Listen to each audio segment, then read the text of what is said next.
శ్రావణ లక్ష్యం ఎపిసోడ్ 39. అంతే ఉన్న చోటే బిగుసుకుపోయాడు బిడ్డ. వాడు బిగుసుకుపోయింది అది లేచినందుకు కాదండోయ్, మంత్రం ప్రయోగించుకున్న బాడీ దాని చేతికెలా చిక్కింది అనేసి. వాడి ఆశ్చర్యపు ముఖాన్ని రక్తం కారుతున్న పెదాలతో నవ్వుతూ చూస్తూ పైకి లేచి, ఏంటి ఎలా పట్టుకున్నా అనుకుంటున్నావా? లటుక్కున మీదికి లాక్కొని వాడి ముఖంపై వేలేసి రాస్తూ, పొరపాటున నేను మనిషిని అనుకుంటున్నావేమో, నేనొక మనుష్య రక్షకురాల్ని అన్న సంగతి మర్చిపోయావా? నా దగ్గరే నీ కుప్పి గంతులా చెప్తూనే గొంతు పట్టుకొని, ఏంటి తమరు వచ్చి బాడీని ఇష్టం వచ్చినట్టు రక్కినా నాకు మెలకు రాకుండా ఉంటుందనుకుంటున్నావా? కళ్ళలోకి కళ్ళు పెట్టి చూస్తూ ఘాటుగా పట్టుకున్న గొంతు పట్టుని వాళ్ళ బొంగులో ప్రేమ, ఆ వర్డ్ కూడా వాళ్ళకి వాడబుద్ధి కావట్లేదులేండి, కామ పట్టులా పట్టుకొని, నువ్వు వచ్చిందే కాదు, అంత వేగంగా నువ్వు నాలో ప్రవేశించేది కూడా అంతా నాకు తెలుస్తోంది. ఎండిపోయిన శరీరం కదా, నా శరీరం కూడా అదే కోరుకుంటుంది. మరి అందుకే సంతోషంగా అనుభవించా. తీరా అంతా చేసేసి ఇలా నన్ను వదిలేసి వెళ్ళిపోతే ఎలా రాజా? దాని మాటలు నాకే వాంతికొస్తున్నాయి. వీడికి ఎలా ముద్దుగా అనిపిస్తుందో నాకు తెలియదండి. దాని ముద్దు పలుకులకి స్మైల్ ఇస్తూ, నిన్ను వదిలి నేను ఎక్కడికి వెళ్ళలేను రాని, ఇంతవరకు కూడా కాస్త పనిలో ఉండి రాలేకపోయాను. ఇప్పుడు వచ్చేసా కదా, ఇక నిన్ను వదిలేదే లేదు చెప్తూనే దాని నడుము చుట్టూరా ఉన్న చేతుల్ని కిందికి పోనిస్తూ మళ్ళీ దాని మీదకి పడిపోయాడు. ఆ చెడ్డదైన మత్తులోకంలోకి పడితే దాని చావును కూడా అది పట్టించుకోదు కదా, అలానే పడిపోయింది వాడి కామలోచనలోకి. సమయం ఉదయం 8:30. పిల్లలు అలసిపోయి ఉంటారు. ఎలాగో పెళ్లి రాత్రి కదా అనేసి పొద్దున్నే లేపలేదు రాధ. సాయంత్రం 5:30కి ముహూర్తం ఉంది అనేసి కిరణ్, రాజీవ్ అలాగే వాళ్ళకి తోడుగా కార్తీక్, రాధ అత్త ఏం చెప్తే వాటిని తెప్పిస్తూ ఆల్మోస్ట్ వర్క్ అంతా వాళ్ళే చూసుకుంటున్నారు. పిల్లల్ని రెడీ చేసేంత వరకు మన బాయ్స్ కూడా వాళ్ళకి సహాయపడ్డారు, కానీ ఇప్పుడు వాళ్ళు బయటికి రాకూడదు అనేసి వీళ్ళే చూసుకుంటున్నారు కిట్టి సహాయంతో. కిట్టి గాడు ఉంటే ఇక వాళ్ళ బాడీలు అలుస్తాయో చెప్పండి, ఆమైనా వాడేసుకుంటున్నారు వాడిని.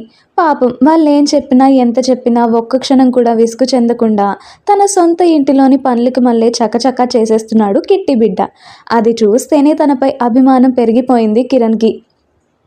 పాపం నార్మల్గా ఉంటే అతని ప్రేమ కూడా చూపించేవారేమో, అలా లేక ఏం చేయలేక తన సహాయానికి వట్టి థ్యాంక్స్తో సరిపెడుతున్నారు. ఇక కార్తీక్ బాబు గోల వాడితే, వాడి పిల్ల ఇన్ఫర్మేషన్ తెలిసింది.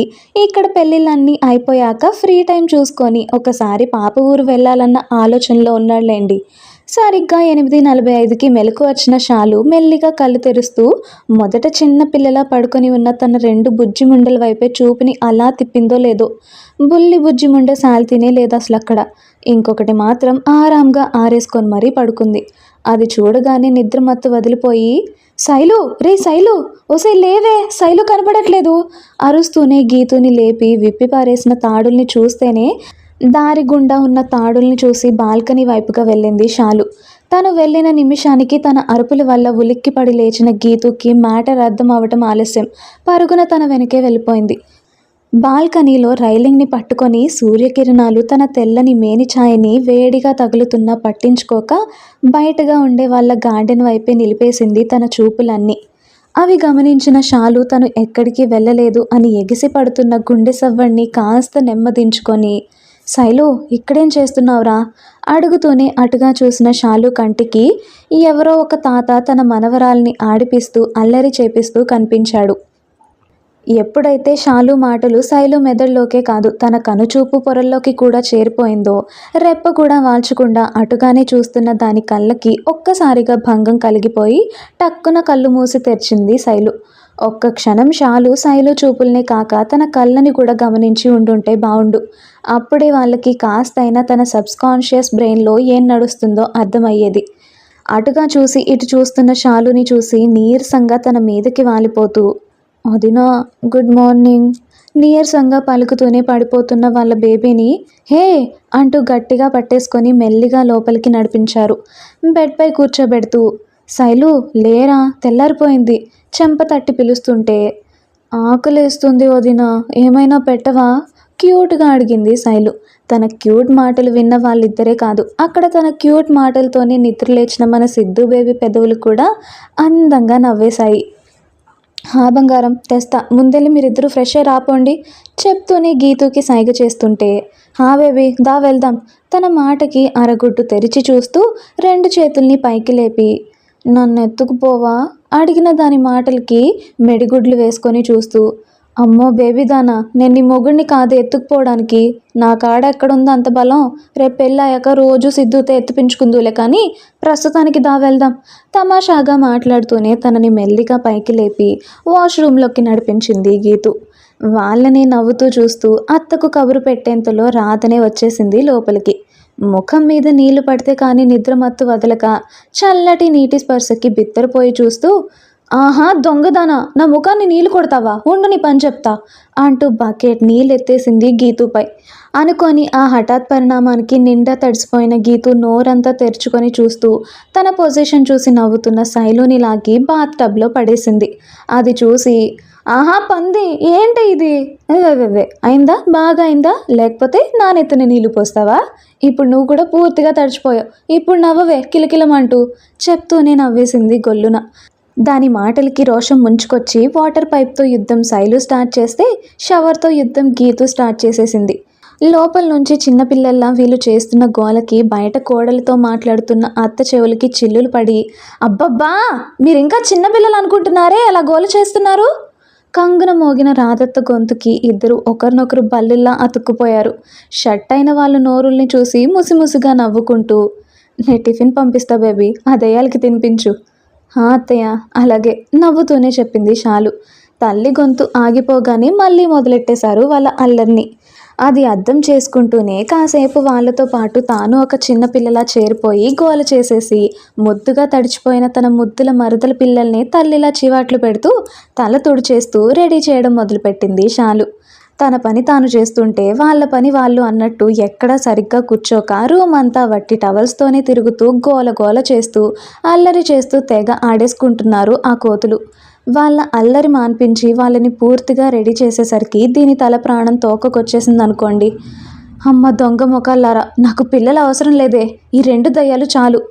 ఇద్దరి తలల్ని వాళ్ళకే ఢీ కొడుతూ, వామ్మో అత్తలు, ఈ రాక్షసుల్ని అసలు ఇంతవరకు ఎలా పెంచారా మీరు అనుకుంటూ ఉండగానే, ఏం చేస్తాం బేబీ తప్పలేదు మరి, దొంగ రాకాసులివి, అసలు మాట విననే వినవు అనుకుంటూ లోపలికొచ్చారు రాధాలక్ష్మి.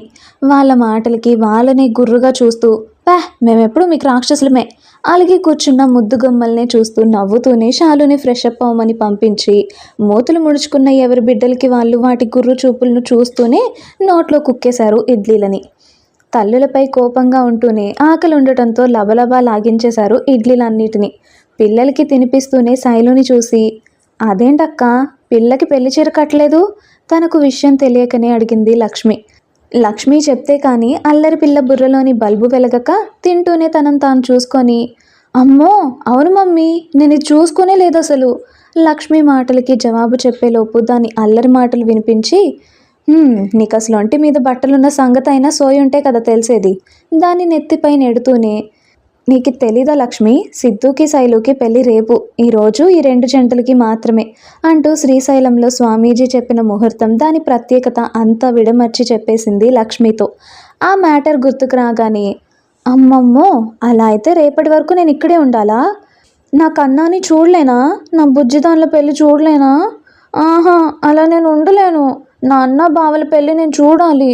లొడ లొడ వాగుతున్న శైలు నోటికి షటర్ వేసేసి, ఓ అలానా, నేను ఇంకా ఈరోజే ముగ్గురికి అనుకున్నా అక్క అని లక్ష్మి అంటే, లేదురా వాళ్ళ జాతకాల ప్రకారం రేపే ముహూర్తం ఉందంట, అందుకే ఈరోజు వీళ్ళిద్దరికి రేపు వాళ్ళకి. వాళ్ళ పాటికి వాళ్ళు తనని పట్టించుకోకుండా తెగ మాట్లాడేసుకుంటుంటే, ఆహా నన్ను కాస్త పట్టించుకోండి ఎక్కేసింది బెడ్ పైకి. బెడ్ ఎక్కి మరీ చిందులు తొక్కుతూ, కన్నా కన్నా అంటూ అరిచేస్తుంటే తన అరుపులు విన్న సిద్ధుకి విషయం అర్థమవుతున్న అత్త మాటల్ని జవదాటని అల్లుడిలా బయటికి రాలేక పాపం మధ్యలో నలిగిపోతున్నాడు. దాని కోతి చేష్టలు చూసి, ఒసే కిందకి దిగుతావా లేదా, తల్లి ఘాటు మాటల్ని కూడా లెక్క చేయక, ఆహా నేను దిగను, ఐ వాంట్ మై కన్నా ఇమీడియట్లీ, లేకపోతే రేపటి వరకు ఇలానే ఉంచేస్తావు నువ్వు, ఆహా నేను దిగను. అబ్బా నాన్న అలా ఏం లేదులేవే, ముందు నువ్వు దిగు అంటున్నా వినకుండా గోల్ చేస్తుంటే, బేబీ ముద్దుగా వినిపించిన సిద్ధు గొంతుకి కళ్ళు తెరిచి చుట్టూ ఎక్కడ చూసినా తన రూపం కనపడక తన పిలుపు మనస్సు ద్వారానే వచ్చింది అని అర్థమవుతుంటే, కన్నా కన్నా నువ్వు వచ్చే ఇక్కడికి మనసు ద్వారానే చెప్తూ చిందులు తొక్కుతుంటే, అప్పుడే ఫ్రెష్ అయి బయటికి వచ్చిన షాలు, ఒసే దిగు కిందకి, ఎందుకలా కోతలకు గెంతులేస్తున్నావు? వదిన గొంతుకి సిద్ధుతో మాటలు చాలించి, ఆహా వదిన నువ్వు ఆగు, చూడు అమ్మ ఎలా చేస్తుందో చిన్న పిల్లలా కంప్లైంట్ చేస్తుంటే, ఏమైంది అత్తయ్య? దాని చేష్టలకి తలపోటు వస్తుంటేనే తల పట్టుకొని అడిగింది షాలు. దీని అల్లరి మరీ ఎక్కువైందే, కాస్త నన్ను కూడా మాట్లాడిస్తే కదా చెప్పేది. వసపిట్టలా లొడ వాగుతూనే ఉంది. దొంగ మొహందాన దిక్కిందికి. దాని బ్యాగ్ పై ఒక వేటు వేస్తే కానీ కిందకి దిగలేదు బుడ్డది. అమ్మ వేటుకి బుంగుమూతి పెట్టేసి, అమ్ము కన్నా ముద్దుగా అడుగుతున్న ప్రేసి మాటకి ముద్దొచ్చేసింది సిద్ధుకి. తనలో తానే తెగ మురిసిపోతున్నాడు బిడ్డ. బిడ్డలోని అలక మాటకి నవ్వుతూ, నీ అల్లరిని నేను ఎక్కడ తట్టుకునేదే? ఇప్పుడు స్ట్రిక్ట్ చేసిన రాత్రి ఎలాగో వీళ్ళ పెళ్ళి నేను ఖచ్చితంగా చూసి తీరాలి అని ఇంటికి వేసిన పందిరిని పీకిస్తావు. అందుకే నిన్న మాత్రం ఆపానులే, కాస్త అల్లరి తగ్గించవే తల్లి. గీతుకి తినిపిస్తూనే రాధ అలా అనిందో లేదో. అయ్యే అంటే నేను ఇప్పుడు నాకు అన్నం చూడొచ్చామా? అయితే ఇప్పుడే వెళ్తా చెప్తూనే బయటికి వెళ్ళిపోతుంటే, అరెరే తినిపోదు ఆగే చేయి పట్టుకోబోతుంటే, అమ్మమ్మ నా గురించి మీరు తక్కువ అంచనా వేశారులే చంకలు గుద్దుకుంటూ చెబుతూనే జడ కూడా వేసుకోకుండా తుర్రుమంది సిద్ధు రూమ్కి. అక్కడ అది వస్తుంది అని తెలియగానే ఎంతో ఆత్రంగా తలుపు తెరిచాడు సిద్ధు. సరిగ్గా తను తెరవగానే సిద్ధు ముఖాన్ని చూసి నవ్వుతూనే వెళ్ళి బల్లిలా అతుక్కుపోయింది సిద్ధుకి. తన కుదుపుకి వెనక్కి వాలేవాడు కాస్త తట్టుకుంటూ ముద్దుగా మదిని చేరిన తన ప్రాణాన్ని బలంగా గుండెల్లో దాచేసుకున్నాడు సిద్ధు. అది చూసిన ఇద్దరు, సరిపోయింది, మీ పని బాగుందిరా, మాకే ఇక్కడ కాలిపోతుంది, మనం ఇంకా ఈవినింగ్ వరకు వెయిట్ చేయాలా బావా? అలకగా అంటున్న చెర్రీ మాటలకి, తప్పదురా బామ్మది, పద కాస్త వాళ్ళకి ఫ్రీ టైం ఉండని. వాళ్ళలో వాళ్ళు మాట్లాడుకుంటూనే పోతూ శైలు తలపై ఒక దెబ్బ చెర్రీ వేస్తే, రే పాపన్రా కొట్టిన చోట రుద్దుతూనే చిరుకోపంగా కసరాడు సిద్ధు. తన మాటలకి, అబ్బో ఎంజాయ్ చేస్తున్నావులే బాగా, కానీ అల్లరిగా అనేశాడు చరణ్. ప్రేమగా చెల్లి నుదుటిన ముద్దు పెట్టేసి, కాస్త అల్లరి తగ్గించవే కిలాడి. జుట్టు చెరిపేసి వెళ్ళిపోయాడు మనోజ్. వాళ్ళు పోయాక ఎదురు రూమ్లో నుంచి వాళ్ళనే చూస్తున్న రాధని చూసి ఆక్వర్డ్గా నవ్వుతుంటే కాసేపు కోపంగా చూసి వెంటనే క్యూట్ స్మైల్ ఇచ్చేసింది అత్త. అది చూసిన సిద్ధు ప్రియురాల్ని ఇంకా ఆస్త లోపలికి హత్తుకుంటూ, థ్యాంక్ యూ అత్తోయ్ తనకు వినపడేలా చెప్పేసి తలుపేసుకున్నాడు.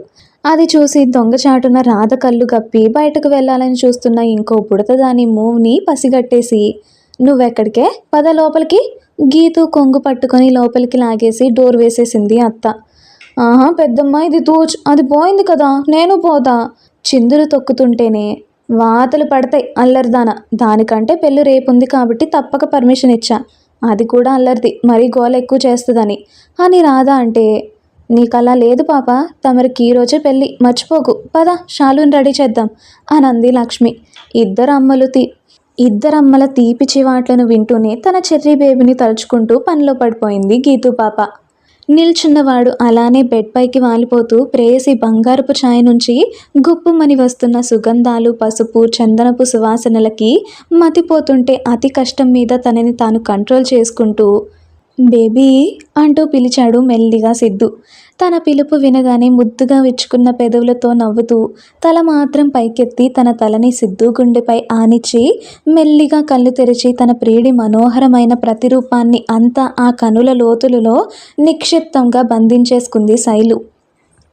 దాని ప్రేమ చూపులకు ఇంకా పడిపోతూ అమాంతం దాన్ని బెడ్ పైకి తిప్పేసి బుగ్గ కొరుకుతూ, అలా చూడకు బేబీ, ముందే బంగారంలా మెరిసిపోయే నా బుజ్జిది ఈ మంగళ స్నానాల ఎఫెక్ట్ ఏమో ఇంకా తలతల్లాడిపోతుంది, చూస్తుంటే అస్సలు ఆగలేకపోతున్నానే అంటుండగానే, అయితే ఆగక్కన్నా కాలర్ పట్టుకొని మీదకి లాగేసుకొని మరీ పెదాన్ని జతపరిచింది. మత్తెక్కిన దేహానికి వెచ్చని పెదవుల తీపి స్పర్శ తగులుతుంటే కొన్ని క్షణాల పాటు తన కంట్రోల్ కోల్పోయి పూర్తిగా తన మీద పడిపోయి డీప్గా వెళ్ళిపోయాడు సిద్ధు. మొట్టమొదటిసారి సిద్ధులోని ఆ డీప్నెస్కి కాస్త బెదిరింది దాని ఒళ్ళు. ఇంతలోనే స్థిమితపరుచుకుంటూ తన పూర్తి సహకారం ప్రియుడికి తెలిపింది మనస్ఫూర్తిగా.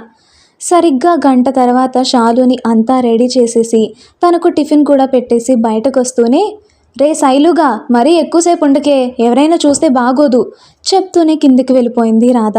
అత్త మాట చెవిని చేరితే గాని తన లోకంలోకి రాక వచ్చిన మరుక్షణం పెనవేసుకొని పోయిన పెదవుల్ని టక్కున విడదీస్తూ అప్పటికే తన డీప్నెస్ వల్ల శైలు బాడీ అరికాల నుంచి పై వరకు హీట్ ఎక్కుతున్నది గమనిస్తూనే గాబరాగా పైకి లేచేసి తనని తాను 2 నిమిషాల్లోగా కామ్ చేసేసుకొని అప్పటికే భారంగా శ్వాస తీసుకుంటున్న ప్రేయస్ని అమాంతం మీదికి లాక్కొని మరీ కూర్చోబెట్టుకొని మెల్లిగా వెన్ను తట్టాడు సిద్ధు. తెలియలేదు తనకేమవుతుందో. సమయం దగ్గర పడితే కానీ ఆ థాట్ తనలోకి రాక ఇప్పుడు ఫిజికల్గా వెళ్ళబోతున్నా అనగానే గుర్తొచ్చిన విషయం తన మెదడులో పెద్ద కలంకాన్నే రేపింది. ఉన్నట్టుండి సిద్ధుకి ఏమైందంటారు? తన మెదడులో రేగిన ఆ కలంకం ఏంటి? శైలుకి ఏమవ్వబోతుంది ఇంతకీ? తెలుసుకోవాలనుకుంటున్నారా? అయితే నెక్స్ట్ ఎపిసోడ్ వరకు వెయిట్ చేయాల్సిందే మరి. ఈ ఎపిసోడ్ ఎలా అనిపించిందో కింద కమెంట్స్లో చెప్పడం మాత్రం మర్చిపోకండి. అలానే ఈ వీడియోకి లైక్ చేసి కొంచెం హైప్ ఇచ్చి మీ ఫ్యామిలీ అండ్ ఫ్రెండ్స్తో ఈ వీడియోని షేర్ చేసేసుకోండి. మరో ఎపిసోడ్తో మళ్ళీ కలుసుకుందాం. అంతవరకు సెలవు. ఇట్లు మీ Souji Priya. Thanks for watching. Bye.